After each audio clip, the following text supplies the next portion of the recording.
Hello students, चलिए start करते हैं। प्रश्नावली 1.1 का प्रश्न संख्या 4 देखते हैं क्या है। यूक्लिड विभाजन प्रमेय का प्रयोग करके दर्शाइए कि किसी धनात्मक पूर्णांक का वर्ग किसी पूर्णांक m के लिए 3m या 3m जमा 1 के रूप का होता है। हमें क्या करना है, यहाँ पे यूक्लिड विभाजन प्रमेय का प्रयोग करना है और किसी धनात्मक पूर्णांक को m का गुणज दिखाते हुए हमें 3m और 3m जमा 1 के रूप में उसको दिखाना है। तो कैसे दिखाएंगे, चलिए देखते हैं बच्चों। हल देखते हैं इस प्रश्न का। सबसे पहले क्या मान लेंगे, हम कोई एक पूर्णांक अपने पास से मान लेंगे, धनात्मक पूर्णांक। तो यहां पे क्या लिखेंगे, माना एक धनात्मक पूर्णांक, एक धनात्मक पूर्णांक जिसको हम क्या मान लेते हैं, a मान लेते हैं। ठीक है।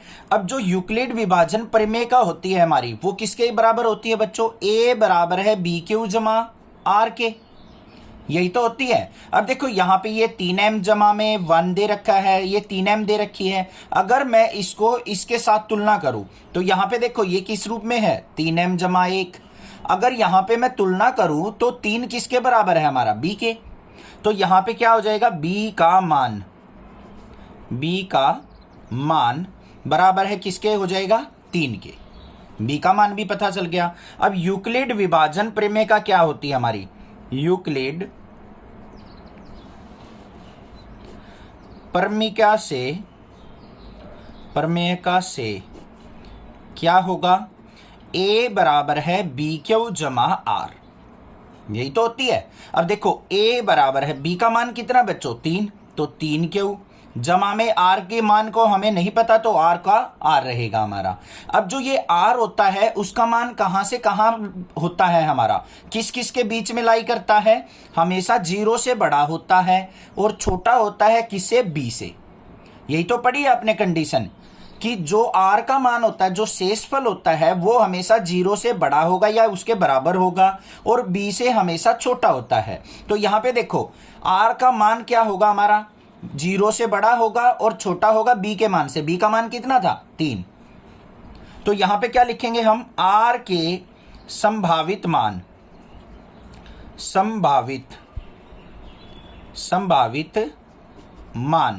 क्या क्या होंगे, r बराबर है 0 हो सकता है, y 1 हो सकता है, 2 हो सकता है, परंतु 3 नहीं होगा, 3 से छोटे होने चाहिए। r के मान कहाँ है, 0 से शुरू होके 3 से छोटे तक।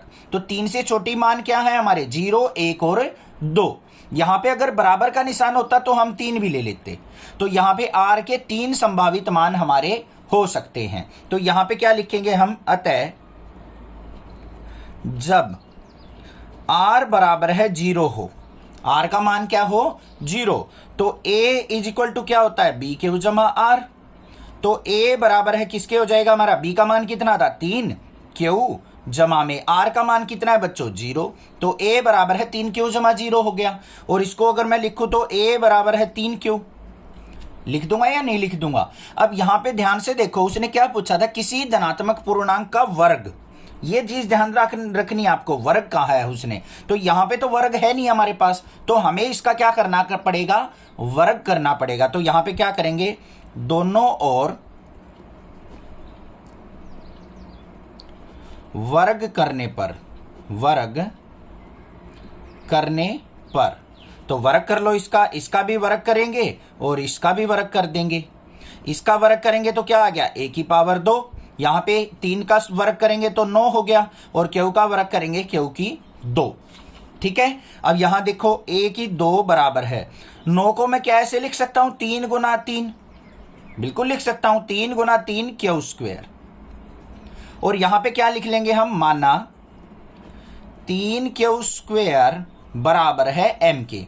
जो ये है हमारा, यहां पे ध्यान से देखो, 3 क्यू स्क्वायर, उसको मैंने क्या मान लिया, यहां पे m के बराबर मान लिया। और m क्या है हमारा, एक पूर्णांक है।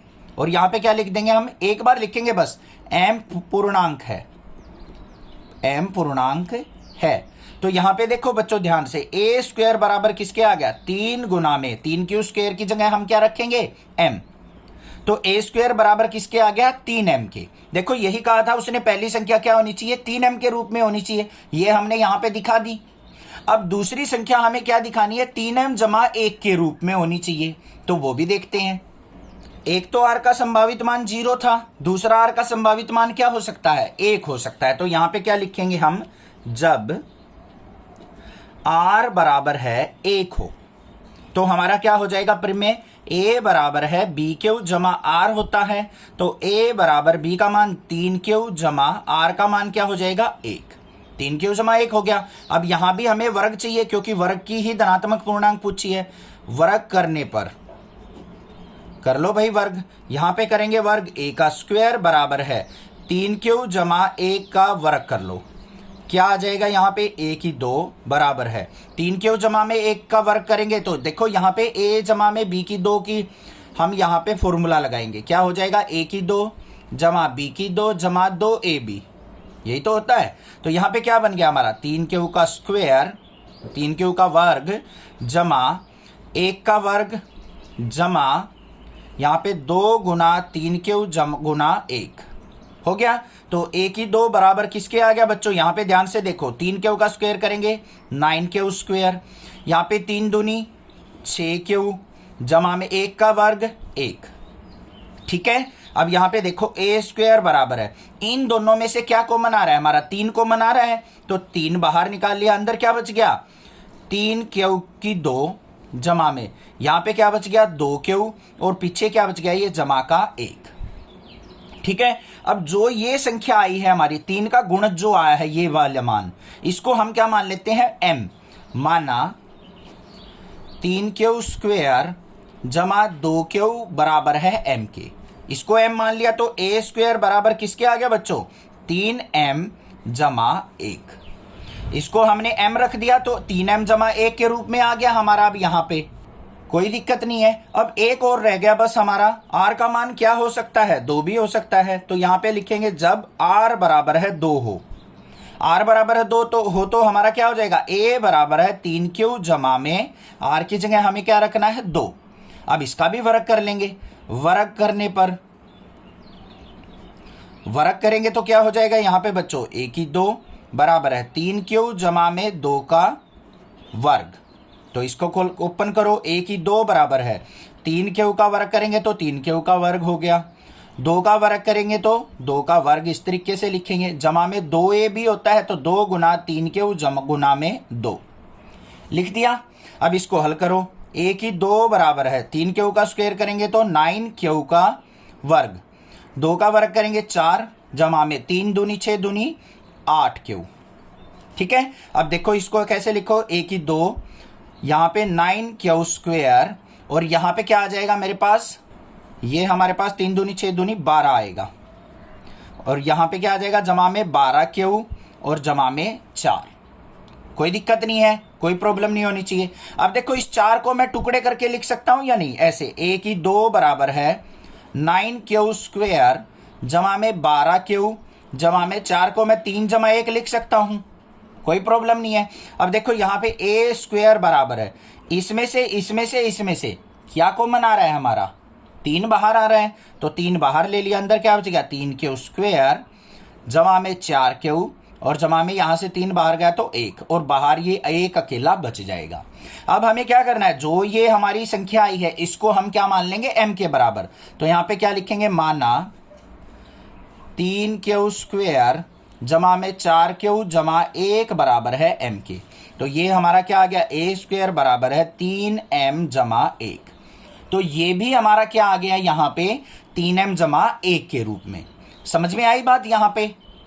तो अब हम क्या लिखेंगे यहाँ पे, अतः आखिर में लिखेंगे, अतः किसी भी धनात्मक पूर्णांक